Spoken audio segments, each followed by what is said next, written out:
જગાડી શાંતિ અને સંતોષ આપનારું. આજે આપણે બે વસ્તુ બહુ અલભ્ય છે કડી કાળે, એક શાંતિ ને એક સંતોષ. શાંતિબેન ને પૂછો કે ભાઈ શાંતિ માને, શાંતિભાઈ આવ્યા હોય તો એને પૂછે. સંતોષ કુમાર હોય કે સંતોષીબેન નામ હોય, સંતોષમાં છે ને તો કે બાપા ઉપાધિ છે આ બધી. હમણાં તો સંસારને લઈને આપણે આખો દિવસ સવારથી ઉઠીએ ને અને સાંજે સુધી શિવ પુરાણ કહે છે, સ્કંદ પુરાણ શિવ પુરાણનો મહિમા બતાવતા કહે છે કે આ કાનથી આ શિવરૂપી શબ્દનું જો રસાયણ છે ને એ દિવ્ય અમૃત છે. આ મન મંદિરમાં આત્માને અજવાળે પીતા પીતા સાંભળતા સાંભળતા સંસાર તરવાનું એક વાણ છે.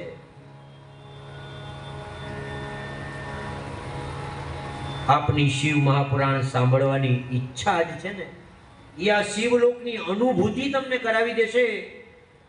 24,000 શ્લોક અને 7 સંહિતામાં રચાયેલું આ શિવ મહાપુરાણ સાક્ષાત શિવનું સ્વરૂપ છે, શિવનું ધામ છે, શિવનું સર્વસ્વ છે. કળિયુગમાં બહુ આ ઓછી કથાઓ થાય છે.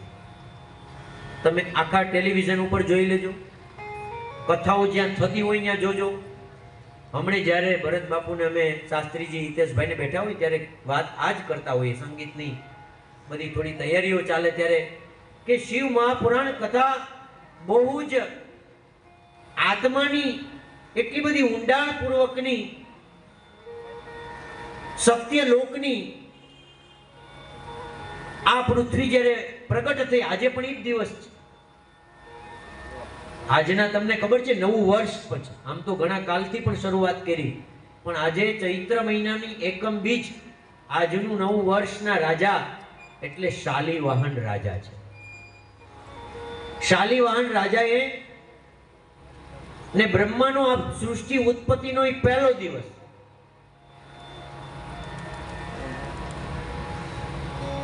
આજ નવરાત્રીમાં જેમ રામનવમીનો જન્મ થયો ને એમ 9મો દિવસ આવશે. આમાં તો વચ્ચે કથામાં આવશે ત્યારે તમને કહેશું કે પાર્વતી માનો જન્મ દિવસ રામનવમી જ છે.